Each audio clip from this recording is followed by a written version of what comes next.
Eh bien le bonjour à tous les amis, c'est Hugo et on se retrouve aujourd'hui pour une nouvelle vidéo sur la chaîne Asso40K. Aujourd'hui une nouvelle présentation de jeux de plateau où je vais vous présenter The Great War ou La Grande Guerre en français, édition du centenaire, parce qu'effectivement, comme vous le savez tous, le centenaire de la fin de la Première Guerre mondiale approche à grands pas et je me devais donc de vous présenter un jeu sur ce thème. Tout d'abord, la boîte de la Grande Guerre est plutôt bien fournie. Effectivement, c'est un jeu qui utilise des figurines et des plaquettes de décor sur un plateau hexagonal. Donc je vais vous présenter le contenu de cette boîte. Donc tout d'abord, bien entendu, la boîte contient un livre de règles ainsi que deux fiches récapitulatives qui vous présenteront clairement le fonctionnement des unités et des différents terrains du jeu. Donc ça sera vraiment très utile pour les joueurs débutants, même pour les joueurs un peu plus expérimentés, c'est un bon pense-bête. Le livre de règles est assez épais, mais ne vous en faites pas, le système est vraiment très très simple et il est plutôt rempli surtout par pas mal de scénarios. La boîte contient deux sachets de figurines, des Allemands et des Anglais, avec des mitrailleuses, des soldats d'infanterie, des mortiers et des spécialistes, ainsi qu'un paquet de dés Command and Color, qui sont les mêmes que Mémoire 44, et qui sont nécessaires au système de jeu, et 5 dés 6 classiques. Les figurines sont plutôt fines, bien modélisées malgré qu'elles soient petites et assez fragiles, elles sont somme toute appréciables. Ensuite nous aurons des jetons d'une qualité plutôt moyennes qui représenteront l'artillerie hors table, les pions d'objectifs, les pions de QG et les différents décors du jeu. Un plateau Command and Color en hexagone coupé en trois parties pour le système de jeu qui a deux faces, une face herbeuse, campagnarde, et une face plutôt labourée par les bombes. Trois types de cartes différents, donc des cartes combat qui vous permettront de donner des bonus à vos unités, en l'échange de pions QG qui représentent la monnaie du jeu, des cartes commandement qui vous donneront la possibilité de donner des ordres à vos unités, et deux cartes médailles qui elles seront là uniquement afin que les joueurs puissent poser leurs jetons de victoire. C'en est tout pour le matériel de la boîte qui est plutôt bien fourni, donc passons au système de jeu.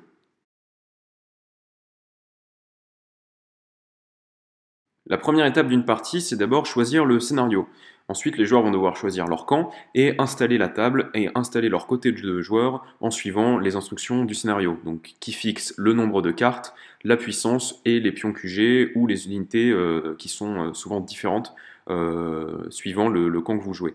Donc ces scénarios, ils sont contenus dans la règle de base, mais ils sont aussi trouvables sur internet car il y a vraiment une communauté surtout anglophone, mais le jeu est aussi modulable, donc rien ne vous empêche de créer votre propre scénario, ce qui fait que le jeu a une durée de vie, franchement, même rien que le jeu de base a vraiment une durée de vie plutôt correcte. Le système Command and Color utilise un dé particulier qu'on appellera ici dé de combat, qui a 5 faces.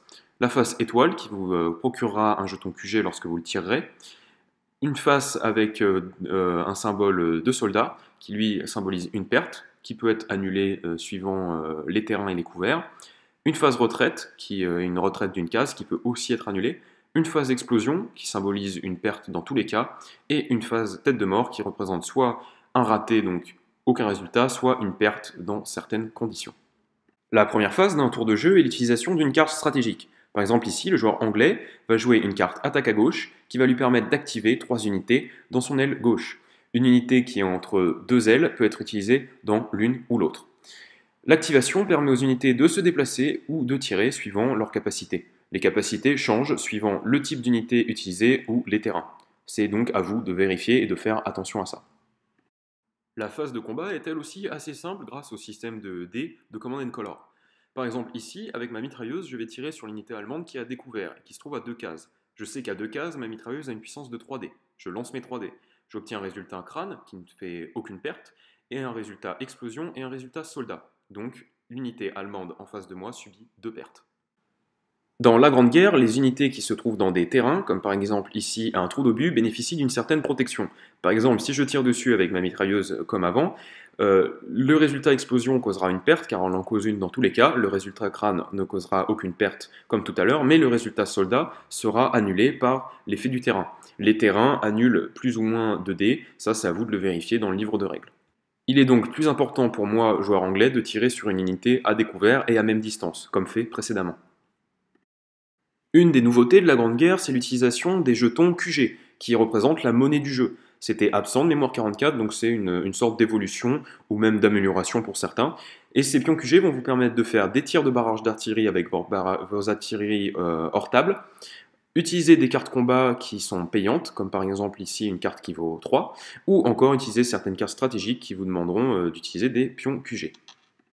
Cette nouvelle mécanique ajoute une nouvelle part de gestion au jeu, ce qui peut être assez intéressant et très stratégique. Par exemple, ici, je peux acheter une carte raid de tranchée pour 3 pions QG. Les pions QG se gagnent soit à la fin du tour, où je peux choisir d'en prendre 2, ou avec des dés. Il faudra donc faire attention à bien les gérer. Ces cartes de combat donnent des bonus non négligeables à vos unités.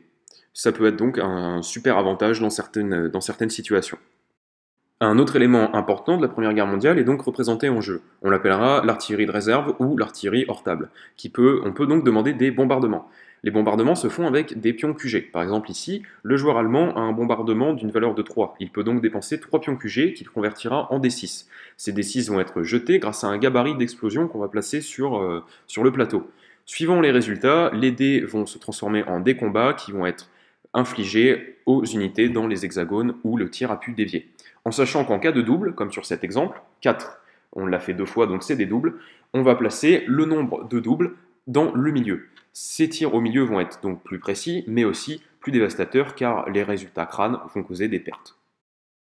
Cette nouvelle mécanique est donc vraiment nécessaire, je pense, pour retranscrire l'atmosphère de l'époque, mais peut s'avérer être un atout stratégique, ou voire même un désavantage, si on n'a pas de chance, ça peut être une dépense pour rien.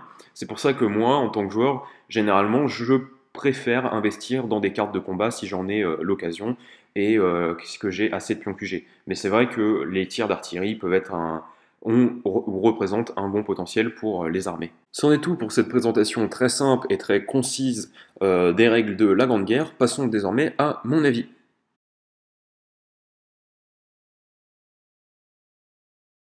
Je vais donc commencer par les points positifs selon moi du jeu et ensuite les points négatifs.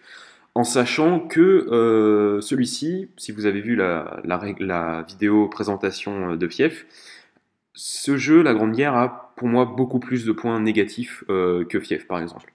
Mais je vais essayer de développer avec vous. Tout d'abord, les points forts du jeu, c'est sa mécanique. Hein. Command & Color, c'est vraiment très cool. Je pense que beaucoup d'entre vous connaissent.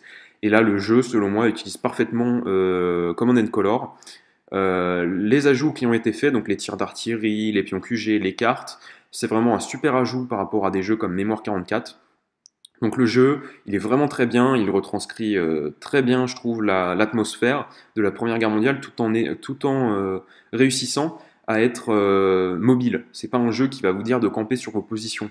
Il va réussir à être un minimum mobile, ce qui est un vrai plus pour moi, surtout ce qui est très compliqué à mettre en place quand on est un créateur de jeu sur un jeu sur la période de la Première Guerre mondiale qui a vraiment été une guerre sur la fin de position et d'usure, ce qui peut avoir un aspect ludique assez limité. Donc là, le système de jeu est vraiment très bien, le jeu retranscrit très bien. Ça, c'est vraiment le point positif qui est pour moi très intéressant et très important. Le second point positif, ça va être les figurines qui sont pour moi très bien. Elles sont petites, c'est du 1 centième, elles sont fragiles, mais elles sont plutôt bien détaillées. Donc pour moi, ça fait partie des points positifs du jeu.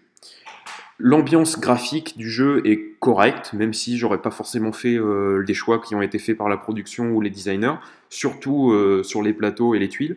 Elles sont correctes, mais j'aurais fait certaines choses autrement, je pense, parce que ça fait un peu terne, surtout au niveau des cartes, ça fait très simpliste. Mais bon, en même temps, c'est Première Guerre mondiale, on n'allait pas faire un truc super coloré, mais j'attendais vraiment quelque chose de plus travaillé que de simples fonds blancs avec des illustrations. Après ça, c'est mon avis, chacun les siens. Il y en a qui préféreront l'aspect terne du jeu. Moi, je trouve que le jeu, dans son état actuel, en sachant que c'est la deuxième version, il a un arrière-goût de pas fini, quoi. Les points négatifs du jeu maintenant, et accrochez-vous parce que j'ai pas mal de choses à dire sur ce jeu, et j'espère ne pas trop le démonter, mais voilà, il y a vraiment des choses à dire, et il y a vraiment des claques qui se perdent. Donc le vraiment gros point faible, très déçu de ça, enfin je suis très déçu de ça, c'est l'aspect qualité-prix du jeu, quoi. Enfin, les gars, mince, on est dans une... Alors d'abord la qualité-prix, il faut savoir le prix.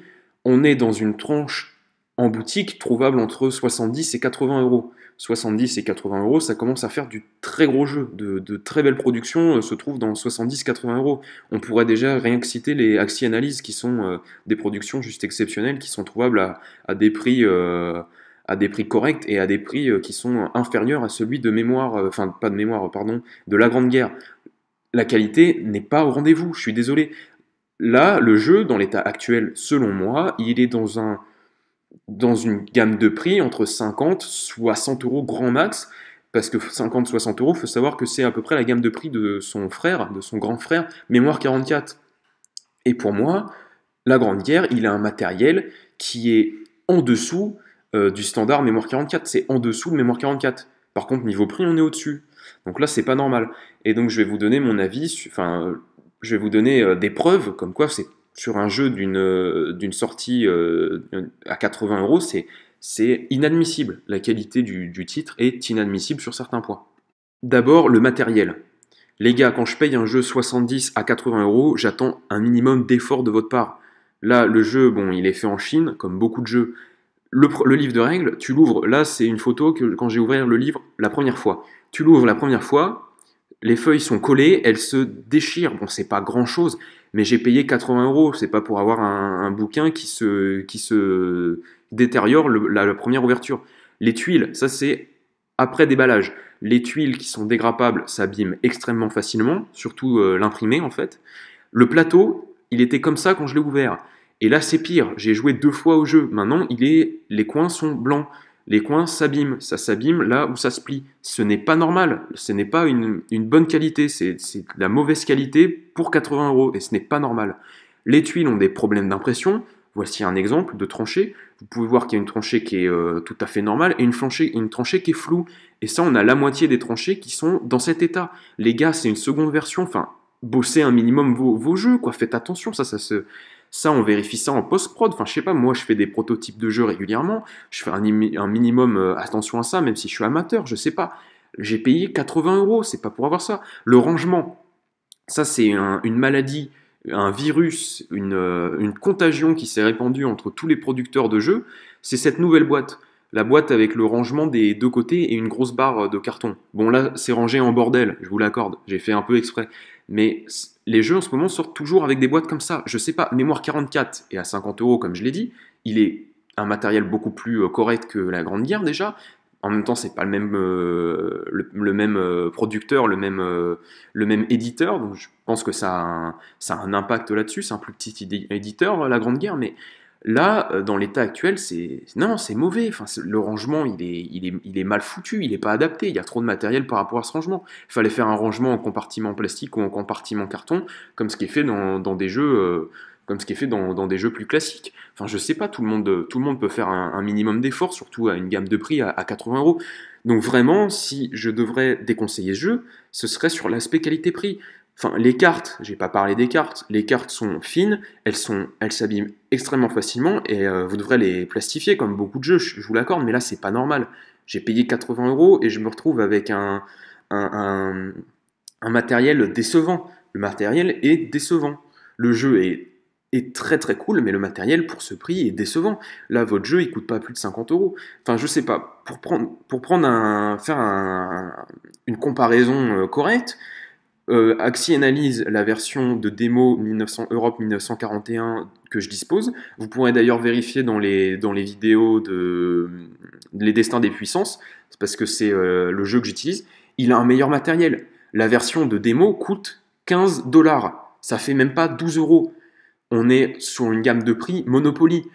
Je veux bien que ce soit un plus grand éditeur, une plus grande boîte de production, mais on est à 12 euros et le matériel est meilleur qu'un jeu à 80 euros. Enfin, c'est pas normal. Les figurines sont certes correctes, mais elles sont minuscules, et en plus, elles sont fragiles. Enfin, je sais pas, les gars, faites un minimum d'effort. J'ai payé 80 euros. 80 euros, pour ceux qui jouent un peu à des jeux vidéo, c'est plus que le prix d'une excellente production vidéoludique. Enfin, je sais pas. Moi, je suis très très déçu de Nuts Publishing. Je suis très déçu par la qualité du jeu.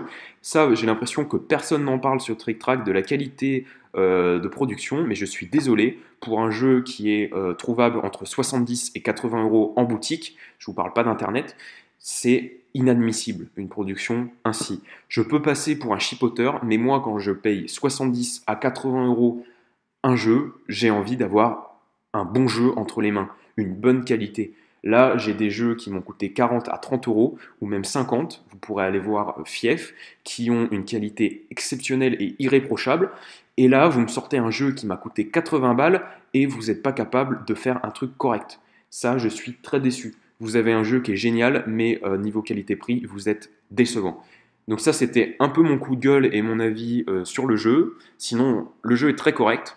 Et je vais vite fait aborder les extensions et la politique de Nuts Publishing là-dessus rapidement et vous dire ce qu'il en est aussi. Donc pour les extensions dispo à ce jour, hein, je vais pas rester trois plombes là-dessus, j'ai déjà dépassé le temps que j'avais prévu. On a une extension qui ajoute l'armée française et des spécialistes qui vous coûtera 50 euros. Et on a une extension de tank qui ajoute 6 tanks, il y a 6 figurines de tank, donc qui peut être très intéressant pour certaines parties. Et c'est une extension qui vous coûtera 40 euros. Donc cette extension peut être cool, les extensions ça peut toujours être bien, et puis ça montre que Nuts Publishing continue sa politique de faire vivre le jeu, donc ça c'est tout à fait honorable de leur part. Donc mot de la fin, je suis déçu de la production du jeu, c'est très dommage, très très dommage, je suis très déçu. Le jeu dans l'état actuel il est très bon, il est très bien, donc je le conseille fortement si vous avez aimé Mémoire 44, et si vous aimez la Première Guerre mondiale, je le conseille.